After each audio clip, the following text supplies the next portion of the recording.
नमस्कार दोस्तों, हम लोगों ने दो वीडियोस अभी तक अपलोड करी हैं in the D code mentorship program in the D code IAS YouTube platform.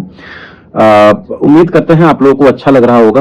अगर आप लोगों को अच्छा लग रहा है तो प्लीज कमेंट सेक्शन में अपने अपने क्वेरीज को जरूर से भरिए। हम लोग की एक टेलीग्राम चैनल की लिंक भी वहां दी गई है, तो आप लोग वहां उसको भी ज्वाइन कर सकते हैं, जहां पर हम लोग डेली बेसिस पे इंपॉर्टेंट चीजें जो है अपलोड करते रहते हैं। दोस्तों, आज का जो वीडियो होने वाला है वो कॉन्स्टिट्यूशनल रिफॉर्म्स या कॉन्स्टिट्यूशन की जो इवोल्यूशन है फ्रॉम द रेगुलेटिंग एक्ट, उससे शुरू करेंगे और इसको कंटिन्यू करेंगे to an extent of 1909 the Morley Minto reforms तक, यानी कि जिसको हम लोग कम्युनल एक्ट के नाम से जानते हैं।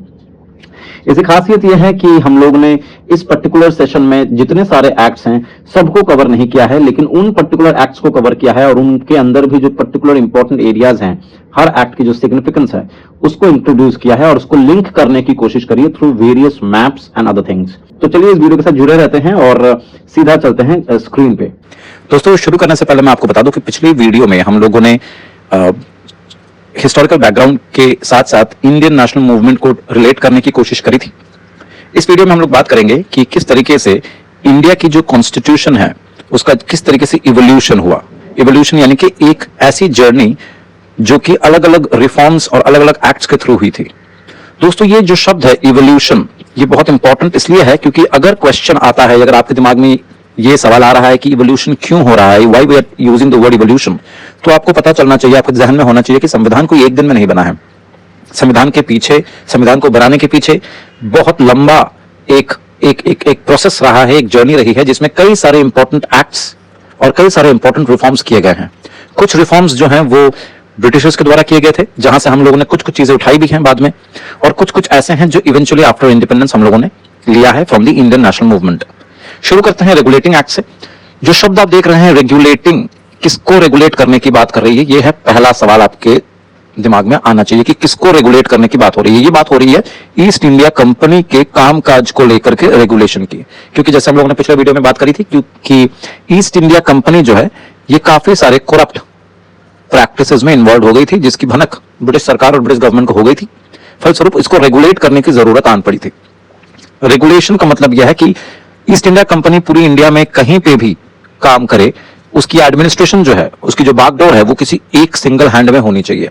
तो इस तरह से हम ये भी कह सकते हैं कि रेगुलेटिंग एक्ट जो है ये उस सेंट्रलाइजेशन के प्रोसेस की शुरुआत थी, सेंट्रलाइजेशन की प्रोसेस की शुरुआत थी। तो देखते हैं यहाँ पे क्या क्या इंपॉर्टेंट चीजें हैं जो हमें याद रखनी चाहिए। सबसे पहली बात यह है कि गवर्नर जनरल जो पोस्ट हुआ करता था उसको गवर्नर जनरल ऑफ बंगाल बनाया गया। टेक्निकली 3 प्रेसिडेंसीज है, मैं यहां पे आपको थोड़ा सा ब्रॉड करके बताता हूं। मान लेते हैं ये इंडिया है, मान लेते हैं आप यहां पे इंडिया है, तो यहां पे होता यह था कि ये बंगाल प्रेसिडेंसी है, ये बॉम्बे प्रेसिडेंसी है और ये मद्रास प्रेसिडेंसी है। इन अलग अलग प्रेसिडेंसीज में एक गवर्नर हुआ करता था और हर एक गवर्नर के पास 2 पावर्स हुए करते थे।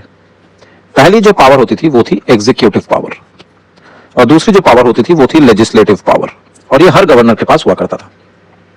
लेकिन रेगुलेटिंग एक्ट का जो पर्पस मैंने बताया कि सेंट्रलाइज करने की कोशिश शुरू हो गई थी, तो इसीलिए यहां पे जो गवर्नर का जो नोमेनक्लेचर है या यहां पे जो गवर्नर का नोमेनक्लेचर है, अगर बंगाल के गवर्नर का भी नोमेनक्लेचर यही रखा जाता तो कोई फर्क नहीं पड़ता। तो यहां पे गवर्नर को गवर्नर जनरल ऑफ बंगाल बताया गया। स्लोली जैसे जैसे एक्ट्स आगे बढ़ेंगे, हम लोग कॉन्स्टिट्यूशनल रिफॉर्म्स की तरफ आगे बढ़ेंगे, हम देखेंगे कि इनकी जो लेजिस्लेटिव पावर्स थी, ये जो एग्जीक्यूटिव पावर्स थी, ये सब चाहे बॉम्बे का हो चाहे मद्रास का हो, इनको गवर्नर जनरल ऑफ बंगाल की जो एग्जीक्यूटिव और लेजिस्लेटिव पावर्स थी उनके अधीन में कर लिया गया। यानी कि governor general of Bengal would be having a veto power over all the decisions, either executive और legislative decisions taken by the governors of Madras और द गवर्नर्स ऑफ बॉम्बे। ये इनकी अनुमति के बिना पास नहीं कर सकते, या ये अगर वेटो लगा देंगे तो इनके डिसीजंस का कोई मायने नहीं रह जाएगा। इसको हम लिंक कर सकते हैं दोस्तों, अगर हम चाहें तो इसको लिंक कर सकते हैं। ये जो एंग्लो मराठा वॉर हुआ था, ये एंग्लो मराठा वॉर में भी रेगुलेटिंग एक्ट का एक इंपॉर्टेंट रोल रहा है। आप कमेंट सेक्शन में अवश्य बताइए कि रेगुलेटिंग एक्ट का रोल किस तरीके से एंग्लो मराठा वॉर पे पड़ा, particularly the first Anglo Maratha war. इस तरीके से आपको इन चीजों को समझना है, इस तरीके से आपको इन चीजों को एनालाइज करना है, लिंक करना है दोस्तों। अब शुरू करते हैं हम लोग ये जो हम लोग की जो जर्नी थी रेगुलेटिंग एक्ट की। तो यहां पे गवर्नर जनरल ऑफ बंगाल बताया क्या है, and governor general of Bengal के साथ साथ उनको एक एग्जीक्यूटिव काउंसिल प्रोवाइड करी गई है जिसमें 4 मेंबर्स थे, और ये एग्जीक्यूटिव काउंसिल जो है गवर्नर जनरल ऑफ बंगाल को असिस्ट करेगी, मदद करेगी। इसके फलस्वरूप control over Bombay and Madras presidencies भी बंगाल को मिल गई थी, जिसके बारे में हम लोगों ने अभी बात करी कि द एक्ट यानी कि the regulating act subordinated the governors of Bengal, subordinated the governors of Bombay and Madras presidencies to the governor general of Bengal. ये जो शब्द है सबऑर्डिनेटेड, ये भी इंडिकेट करता है जो सेंट्रलाइजेशन की हम बात कर रहे थे, जो सेंट्रलाइजेशन की हम लोग बात कर रहे थे। इसके अतिरिक्त रेगुलेटिंग एक्ट के थ्रू से सुप्रीम कोर्ट भी बनाई गई थी 1774 में कलकत्ता में। यह भी एक इंपॉर्टेंट पॉइंट है दोस्तों। इस एक्ट की एक सिग्निफिकेंस यह है कि it has recognised the political and administrative functions of the company. ध्यान से सुनिएगा, शब्द का इंपॉर्टेंस है, रिकॉग्नाइज करती है कंपनी की एक political and administrative functions for the first time and laid the foundation of central administration in India. यह पहले एमसीक्यू में पूछा जा चुका है, एग्जैक्टली यही लाइन एमसीक्यू में पहले पूछा जा चुका है। तो ये जो बेसिक पॉइंट्स हैं रेगुलेटिंग एक्ट के, आपको इनको ध्यान में रखना है। आगे बढ़ते हैं दोस्तों, जो पिट्स इंडिया एक्ट है। पिट्स इंडिया एक्ट की खासियत क्या है कि पिट्स इंडिया एक्ट की इसके अंदर डुअल गवर्नमेंट की फॉर्मेशन होती है। Dual government in the sense establishment of board of control, establishment of board of control. ये बोर्ड ऑफ कंट्रोल पहले नहीं हुआ करता था, पहले कंपनी में सिर्फ बोर्ड ऑफ डायरेक्टर्स हुआ करते थे। बोर्ड ऑफ डायरेक्टर्स वो थे जो दोनों पॉलिटिकल, एडमिनिस्ट्रेटिव, मिलिट्री फंक्शन भी संभालते थे और साथ ही साथ कंपनी के कमर्शियल एक्टिविटीज भी संभालते थे। लेकिन अब ये नया बोर्ड ऑफ कंट्रोल आ चुका है। इसकी एस्टैब्लिशमेंट होती है to exercise control over the company's civil, military and revenue affairs. Greater powers to the governor general, यानी कि गवर्नर जनरल ऑफ बंगाल को और ज्यादा पावर दी जा रही है। कैसे? ये बता रहे हैं कि यहां पे गवर्नर जनरल को असिस्ट करने के लिए जो काउंसिल बनाई गई थी, यानी कि ये एग्जीक्यूटिव काउंसिल जिसमें 4 मेंबर्स थे, यहां पे अब वो 3 मेंबर्स का है। तो ये भी इंपॉर्टेंट बात है कि एक मेंबर को हटाया गया है। साथ ही साथ कमांडर इन चीफ जो हैं वो भी इस काउंसिल मेंबर में एक हिस्सेदारी रखते हैं। Presidencies of Bombay and Madras were made clear subordinate to the governor general of Bengal. ये तो पहले भी हम लोग देख चुके थे, और ये चीजें और ज्यादा क्लियर हो रही हैं जैसे जैसे एक्ट्स के अंदर रिफॉर्म्स आ रहे हैं। इसकी सिग्निफिकेंस दोस्तों यह है कि the act termed companies territory, company की जितनी सारी टेरिटरीज इंडिया में थी उसको अब से ब्रिटिश पोजीशंस इन इंडिया माना जाएगा। तो यह भी पहली बार बताया गया कि कंपनी की जो भी टेरिटरीज, एक्वायर्ड टेरिटरीज हैं इंडिया में या कॉलोनियल इंडिया में, वो एक्चुअली में ब्रिटिश पोजीशंस हैं। तो कंपनी इस धोखे में ना रहे कि ये उनकी जागीर है, ये एक्चुअली में ब्रिटिश सरकार की जागीर है, ऐसा ही कहा गया। This was said for the first time and handed the supreme control over the company's affair and its administration to the British government. इसके अतिरिक्त the era of charter acts began, यानी कि इस पिट्स इंडिया एक्ट के बाद जितने सारे acts आएंगी इन अ सीरीज, उसको हम लोग चार्टर एक्ट्स के नाम से जानेंगे, starting from the charter act of 1793 and 1833, which primarily regulated the trading and commercial functioning of the company.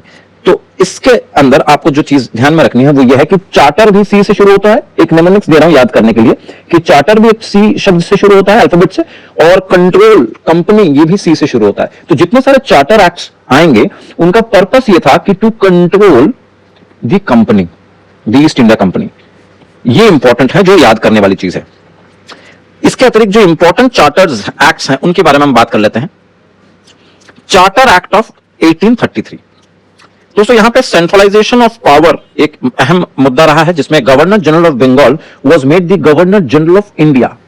अब ये सिर्फ बंगाल के गवर्नर जनरल नहीं रहे, अब ये पूरे इंडिया के गवर्नर जनरल बन गए, जिसमें हम सबको पता है कि बेंटिक साहब को बनाया गया था, पहले बेंटिक को बनाया गया था। तो ये चीजें याद रखनी पड़ेंगी आपको। Who was given exclusive legislative power for the entire British India, यानी कि कायदे से देखा जाए तो जिस तरीके से सेंट्रलाइजेशन बढ़ रही थी from the regulating act then Pitt's India act, अब के समय क्या हो गया है कि लेजिस्लेटिव पावर्स जो हैं for the entire British India वो सिर्फ गवर्नर जनरल ऑफ इंडिया के हाथ में है। गवर्नर जनरल ऑफ बंगाल, जिनको गवर्नर जनरल ऑफ इंडिया बनाया गया, अब उनके हाथ में है। यानी कि चार्टर एक्ट ऑफ 1833 ने बॉम्बे और मद्रास प्रेसिडेंसीज के जो गवर्नर्स थे उनके लेजिस्लेटिव पावर्स जो हैं वो छीन लिए गए, कंप्लीटली छीन लिए गए। ये भी एक इंपॉर्टेंट पॉइंट है जो याद रखने वाली चीज है।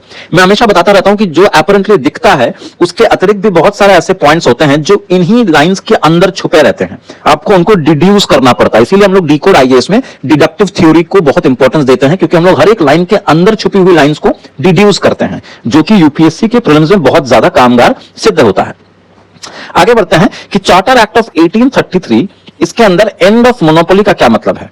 कंपनी की जो मोनोपोली थी over the trade in India, उसको कंप्लीटली खत्म कर दिया गया, सिवाय चाइना के साथ जो चाय की जो बात थी उसको भी खत्म कर दिया गया। शुरुआत में एक्चुअली में क्या हुआ था कि चार्टर एक्ट ऑफ 1813 में कंपनी की मोनोपोली जो है वो पार्शियली खत्म की गई थी। बस चाइना के साथ जो चाय का रिश्ता हुआ था, ट्रेड रिश्ता, उसमें मोनोपोली कंपनी की थी।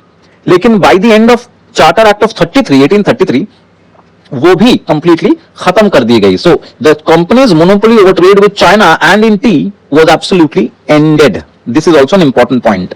1813 में पार्शियली खत्म किया था मोनोपोली, अब 1833 में कंप्लीटली खत्म कर दिया। यानी कि स्लोली कंपनी को स्टाइफल किया जा रहा है, उसकी जो ग्रोथ है, जो उसकी मोनोपोली है, उसको स्टाइफल किया जा रहा है और ब्रिटिश क्राउन या गवर्नमेंट ज्यादा कंट्रोल ले रही थी।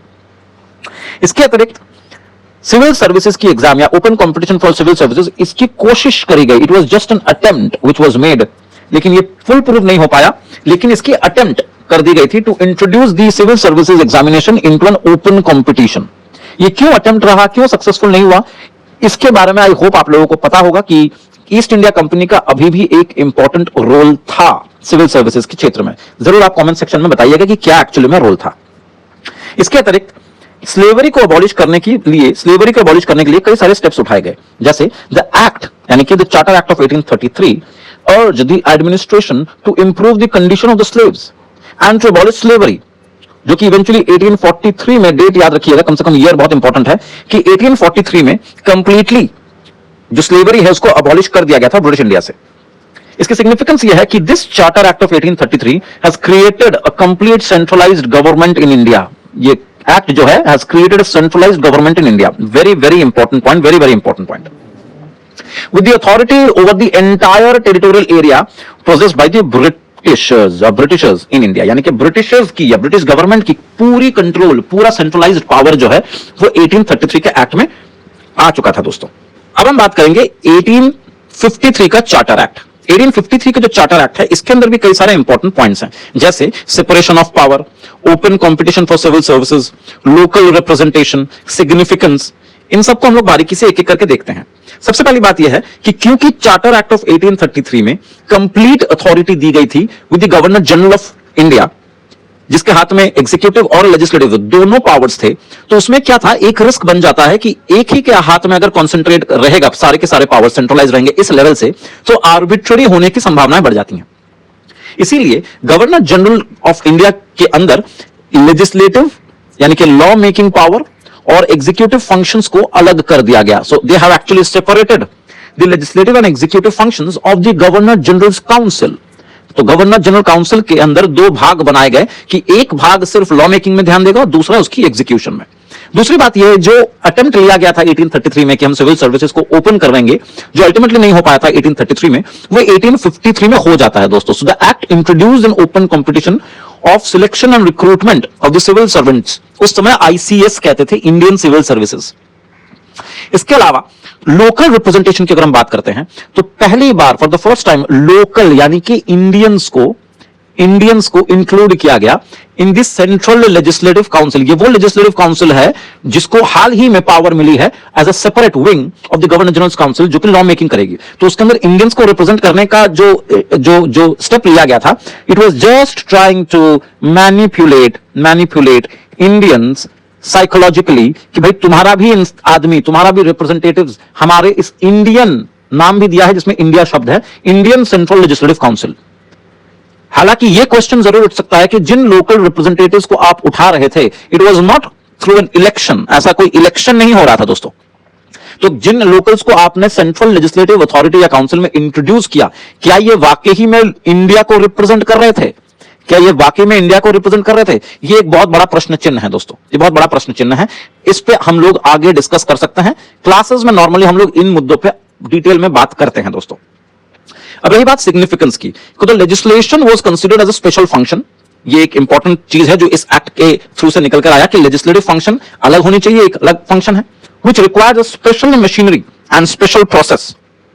और दूसरी सिग्निफिकेंस ये है कि सिविल सर्विसेज को इंडियंस के लिए ओपन कर दिया गया। इसके पीछे एक कमिटी थी, lord Macaulay committee of 1854, extremely important for your MCQ. अब आ जाते हैं हम लोग 1858 के एक्ट में। अब देखिए, चार्टर एक्ट तो 1853 में खत्म हो जाता है, लेकिन उसके बाद गवर्नमेंट ऑफ इंडिया एक्ट के नाम से सीरीज ऑफ एक्ट शुरू होंगे। तो गवर्नमेंट ऑफ इंडिया नाम देने के पीछे का मकसद क्या है, अगर आपको यह चीज समझनी है तो ये 1853 और 1858 के बीच में आपको पता होना चाहिए कि यहां पे एक खतरनाक रिवॉल्ट हुआ था भारतीयों की तरफ से, जिसको हम लोग कहते हैं रिवॉल्ट ऑफ 1857। और इसके अतिरिक्त कई सारे एडमिनिस्ट्रेटिव चेंजेस किए गए थे। एडमिनिस्ट्रेटिव चेंजेस से मेरा मतलब यह है कि लेजिस्लेटिव हो, एग्जीक्यूटिव हो, मिलिट्री हो, हर तरह की एडमिनिस्ट्रेटिव एरियाज में चेंजेस किए गए थे दोस्तों। क्योंकि रिवॉल्ट जो हुआ था, that was a shocker to the Britishers. उन्होंने कभी यह सपने में भी नहीं सोचा था कि ये लोग मतलब सिपाही या इंडियंस तलवार ढाल लेकर के ब्रिटिश सरकार के खिलाफ इतनी बड़ी बगावत कर सकते हैं। उनको डर था कि यह दोबारा नहीं होनी चाहिए, और इसीलिए कई सारे चेंजेस किए गए। उन चेंजेस में से एक चेंज है ये नोमेनक्लेचर का इस्तेमाल करना, यानी कि ये जो इंडिया शब्द है, इस इंडिया शब्द को बारंबार, ये जो इंडिया शब्द है, इस इंडिया शब्द को बारंबार इस्तेमाल करना शुरू हो गया, ताकि इंडियंस को लगे कि ये उनके लिए ही एक्ट बनाए जा रहे हैं। It was again a manipulation, but still it was made after the 1857 revolt. होता क्या है दोस्तों इसके अंदर कि कंपनी की रूल को कंप्लीटली बंद कर दिया जाता है। So the act abolished the rule of the East India Company and transferred the power of the government and the territories and revenues to the British Crown। यानी कि 1858 के बाद से ब्रिटिश क्राउन पूरी जिम्मेदारी उठा रही है भारत में गवर्नेंस की, उसके रेवेन्यूज की, उसकी एडमिनिस्ट्रेशन की, सब कुछ, क्योंकि कंपनी का रूल खत्म हो चुका है। इसके अतिरिक्त एक नया पोस्ट निकल कर आता है, which is the secretary of the state for India. अब ये secretary of the state for India जो है, इसको अपॉइंट किया जाता है to govern India in the name of the crown, in the name of the crown. और जो गवर्नर जनरल ऑफ बंगाल था, उसका नामकरण जो है, डेजिग्नेशन जो उसको चेंज करके बना दिया जाता है वाइस रॉय ऑफ इंडिया। अब ये सेक्रेटरी जो थे, ये ब्रिटिश कैबिनेट के हिस्सा थे। ब्रिटिश की जो कैबिनेट थी इंग्लैंड में, उसके डायरेक्ट एक रिप्रेजेंटेटिव थे, इसीलिए ही वाज रूलिंग और governing India in the name of the crown. This is very important. तो अब हमारे पास दो साइमल्टेनियस पावर्स हैं instead of one governor general of India. अब इसके अतिरिक्त एक काउंसिल ऑफ इंडिया बनाई जाती है, जिसमें कुल 15 मेंबर्स होते हैं to assist the secretary of the state. ये काउंसिल ऑफ इंडिया जो है वो वाइसरॉय की काउंसिल नहीं है, secretary of the state for India की काउंसिल है। ध्यान रखिएगा, इन सब शब्दों को, बहुत इंपॉर्टेंट है, जिसके अंदर 15 मेंबर्स थे। अब तक जितने सारे काउंसिल्स हम देख रहे थे, एग्जीक्यूटिव काउंसिल हो, लेजिस्लेटिव काउंसिल्स हो, ये सब गवर्नर जनरल के थे या गवर्नर जनरल ऑफ इंडिया के थे। अब जो बन के आई है हमारे सामने एग्जीक्यूटिव काउंसिल, ये 15 मेंबर्स की जो काउंसिल है वो सेक्रेटरी के लिए है। सिग्निफिकेंस इसकी यह है कि फॉर्मल ट्रांसफर ऑफ पावर जो है वो कंपनी से क्राउन तक पहुंच चुका है। क्यों यह शब्द इस्तेमाल किया गया है फॉर्मल? क्योंकि पहले भी इनडायरेक्टली कंपनी का रूल चल नहीं रहा था आफ्टर 1813, लेकिन प्रिसाइसली इसको फॉर्मली डिक्लेयर कर दिया गया है कि अब से क्राउन के नाम से ही सब कुछ होगा। It did not substantially alter the administrative system in India as it was before 1857 revolt. यानी कि मेजर कोई स्ट्रक्चरल चेंजेस नहीं किए गए एडमिनिस्ट्रेशन में, लेकिन फॉर्मली नाम मात्र जो पावर थी कंपनी की, उसको हटा करके क्राउन के हाथ में चली गई थी दोस्तों। अब हम बात करते हैं कि क्या क्या डेवलपमेंट्स एक्चुअली में हुए थे आफ्टर 1858। सबसे बढ़िया, सबसे इंपॉर्टेंट जो चीज है वो है पॉलिटिकल कॉन्शियसनेस जो है वो भारत में ग्रो कर रहा था, और दूसरी जो चीज है वो है पॉलिसी ऑफ एसोसिएशन। ये दोनों ही बहुत इंपॉर्टेंट है दोस्तों। जो हम कह रहे हैं कि पॉलिटिकल कॉन्शियसनेस की बात, पॉलिटिकल कॉन्शियसनेस जो है वो रिवोल्ट ऑफ 1857 के बाद से हुई, क्योंकि रिवोल्ट ऑफ 1857 ने stimulated political consciousness amongst the Indians कि भाई ये जो ब्रिटिशर्स हैं ये हमारे दोस्त नहीं हैं, इनकी इंटरेस्ट और हमारे इंटरेस्ट अलग अलग हैं। ये चीज सिद्ध हो चुकी थी। तो एक पॉलिटिकल कॉन्शियसनेस जाग चुका था पूरे इंडिया के अंदर, इंडियंस के अंदर, और वो ज्यादा से ज्यादा डिमांड करने लगे थे for their representation in the administration. जैसा आप लोगों ने अमेरिकन रेवोल्यूशन में अगर आपने पढ़ा है तो आपको याद होगा, उसमें भी एक लाइन, एक स्लोगन था कि नो टैक्सेशन विदाउट रिप्रेजेंटेशन। तो रिप्रेजेंटेशन की मांग अमेरिकन रेवोल्यूशन में भी हुई थी, अब यहां पे भी होना शुरू हो चुकी थी। आप ये कोटेशन का मतलब समझ सकते हैं कि नो टैक्सेशन, हम पैसे नहीं देंगे विदाउट रिप्रेजेंटेशन। आगे बढ़ते हैं दोस्तों, policy of associations. 3 acts were enacted by the British Parliament 1861, 1892 and 1909 to ensure that the cooperation of Indians is essential for the better administration and to avoid situations like 1857 revolt। तो यानी कि इसके बाद से जो एक्ट्स आने वाले हैं 1861 के, 92 के और 1909 के, वो सब में सरकार ओपनली एडमिट करती है कि हम अगर बेटर एडमिनिस्ट्रेशन चाहते हैं तो हमें कोऑपरेशन चाहिए इंडियंस की। We literally paid for our deprivation. हमें पता ही नहीं चल रहा था कि हम किसकी मदद कर रहे हैं, और हमें भी ये लग रहा था कि अगर हम एडमिनिस्ट्रेशन में इनको कोऑपरेट करते हैं तो शायद एक बेहतर एडमिनिस्ट्रेशन मिलेगी। जबकि ब्रिटिशर्स का उद्देश्य यह था कि अगर इंडियंस को नाम मात्र भी इंक्लूड कर लिया जाए, उनको बारंबार यह बताया जाए कि भाई हमें तुम्हारी कोऑपरेशन चाहिए, तो शायद एक और 1857 के रिवोल्ट जैसे सिचुएशन को हम अवॉइड कर सकते हैं। और इसी के लिए हम लोग आने वाले समय में देखेंगे कि 1861, 92 और 1909 के एक्ट्स में क्या क्या इंक्लूड करी गई है। दोस्तों सबसे पहले हम लोग शुरू करते हैं 1861 के एक्ट से। इसके अंदर जो सबसे पहली बात है वो है नॉमिनेशंस ऑफ इंडियंस। जैसे हम लोगों ने देखा कि पिछले ही एक्ट में हम लोग बात कर रहे थे कि हमें एसोसिएशंस चाहिए, हमें इंडियन का कोऑपरेशन चाहिए। तो कोऑपरेशन चाहिए, तो कोऑपरेशन के लिए हम क्या कर रहे हैं, हम इलेक्शन में नहीं जा रहे हैं, हम इंडियंस को इनके अंदर नॉमिनेट कर रहे हैं। इसके अतिरिक्त रिस्टोरेशन ऑफ लेजिस्लेटिव पावर्स, इसके साथ साथ issuance of ordinances, portfolio system, इसके ऊपर पहले सवाल बन चुका है। एक एक करके समझते हैं। नॉमिनेशंस ऑफ इंडियंस तो आपको समझ में आ रहा होगा। Y nominations? एक्चुअली इसके पीछे की लॉजिक ये है कि इलेक्शन में हम लोग इसलिए नहीं जा रहे हैं क्योंकि अंग्रेजी हुकूमत उन्हीं इंडियंस को नॉमिनेट कर रही थी जो अंग्रेजी हुकूमत के साथ उनका अच्छा संबंध थे, यानी कि ब्रिटिशर्स के जो फ्रेंड्स हैं उनको नॉमिनेट कर रही थी। ये इंडियंस तो थे लेकिन इंडियन बाबूज थे। तो the act authorises the viceroy to nominate Indians as non official members. बना तो लिया इंडियंस को, लेकिन इंडियंस को अभी भी नॉन ऑफिशियल का तकमा दिया जाता था। हालांकि इसके बाद भी जो हम लोग अभी देखेंगे जो काउंसिल बनेगी, उस काउंसिल में अभी भी जो ऑफिशियल मेंबर्स हैं यानी कि जो ब्रिटिशर्स मेंबर्स हैं उनकी संख्या ज्यादा है, लेकिन फिर भी कुछ इंडियंस को नॉमिनेट करा गया नॉन ऑफिशियल के नाम से। सो एक्सपेंशन जरूर हुआ है काउंसिल का, लेकिन this expansion was not effective। तो ये भी एक किस्म की मैनिपुलेशन थी दोस्तों। The act restored the legislative power of the Bombay and Madras, यानी कि जो legislative powers बॉम्बे और मद्रास प्रेसिडेंसीज के गवर्नर्स से छीन ली गई थी 1833 में, उसको अब 1861 में वापस दिया जा रहा है दोस्तों। यानी कि हम ये कह सकते हैं कि 1861 का जो एक्ट है वहां पे डिसेंट्रलाइजेशन की प्रोसेस शुरू हो रही है दोस्तों। डिसेंट्रलाइजेशन की प्रोसेस शुरू हो रही है दोस्तों। The viceroy was empowered to issue ordinances. Ordinance क्या होती है हम लोग आगे पॉलिटी में देखेंगे। Ordinances without the legislative councils concurrence, यानी कि जैसे मैंने पहले कहा कि एक तो आपने काउंसिल बनाया, उसमें आपने इंडियंस को भी रिप्रेजेंट किया, लेकिन उसमें भी उनको आप नॉन ऑफिशियल्स की तरह ट्रीट कर रहे हैं और उनकी संख्या मेजॉरिटी भी नहीं है, तो वैसे भी इफेक्टिव नहीं है। ऊपर से वाइसरॉय के पास एक ऐसी पावर दी गई है जिसको कहते हैं ऑर्डिनेंस मेकिंग पावर, जिसमें हम लोग आपातकालीन सिचुएशंस में यानी कि इमरजेंसी में कोई भी लॉ वो बना सकते हैं in the form of an ordinance. और इसको बनाने वक्त लेजिस्लेटिव काउंसिल की सहमति या कॉन्करेंस की जरूरत नहीं पड़ने वाली है दोस्तों। इसके अलावा पोर्टफोलियो सिस्टम को इंट्रोड्यूस किया गया by Lord Canning. Lord Canning जो है द फर्स्ट वाइसरॉय, हमारे एमसीक्यूज में आते हैं कई बार पीसीएस में। तो वाइसरॉय कैनिंग ने क्या करा, पोर्टफोलियो सिस्टम इंट्रोड्यूस करा, मोर प्रोफेशनलिज्म को इंट्रोड्यूस किया कि हर मंत्रालय अलग अलग होंगी, हर एक में काम अलग अलग होगा। This portfolio system received the recognition through this act. Significance इसकी यह है कि यहां से शुरू होती है Inception of representative institutions involving Indians in the legislative processes. ये सबसे इंपॉर्टेंट चीज है जो आपको 1861 के एक्ट में ध्यान में रखना है। दूसरी चीज ये कि लेजिस्लेटिव डिवोल्यूशन पॉलिसी, डिवोल्यूशन यानी कि डिसेंट्रलाइजेशन, जिसके बारे में हम लोगों ने अभी अभी यहां पे बात करा है। और ये ग्रेजुअली क्या होती है, ये कंप्लीट इंटरनल ऑटोनॉमी दी जाती है टू दी प्रोविंसेस इन 1937। अभी तो नहीं होगा, लेकिन 1861 से ये डिसेंट्रलाइजेशन की प्रोसेस शुरू होगी, जिसमें आपको इवेंचुअली 1937 के आते आते आपको इंटरनल ऑटोनॉमी दिखने लगेगी इन दी प्रोविंसेस। नेक्स्ट जो एक्ट है दोस्तों वो है एक्ट ऑफ 1892।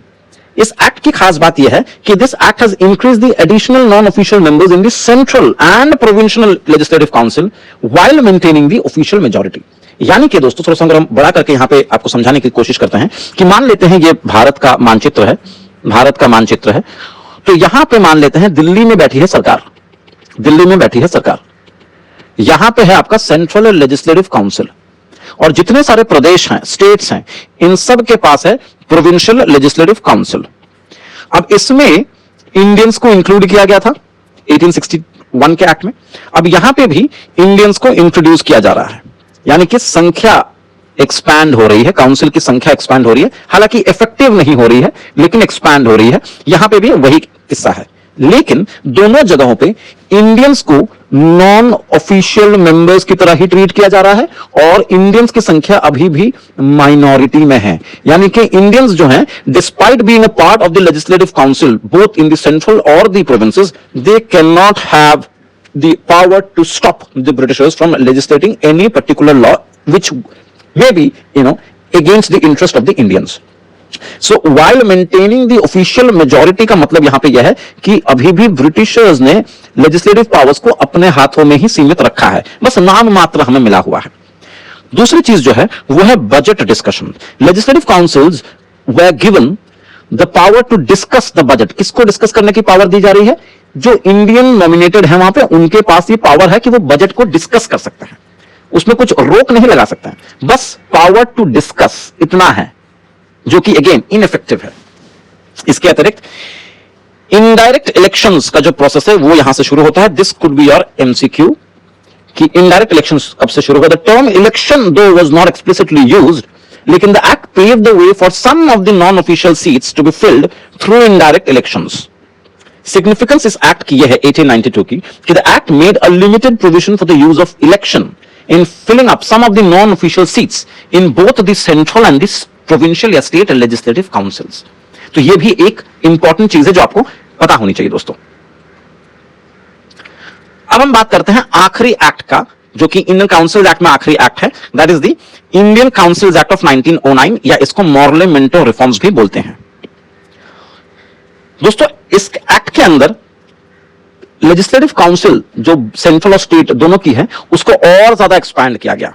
इसमें पहली बार एसोसिएशंस ऑफ इंडियंस को एग्जीक्यूटिव काउंसिल में भी इंट्रोड्यूस किया गया of both viceroy and governors. यहां पे दो चीजें, पहली आपको यहां पे मैं बता देता हूं, 1861 और 1892 में इंडियंस को नॉन ऑफिशियल मेंबर्स की तरह लेजिस्लेटिव काउंसिल में दाखिला मिली थी, which was absolutely not effective.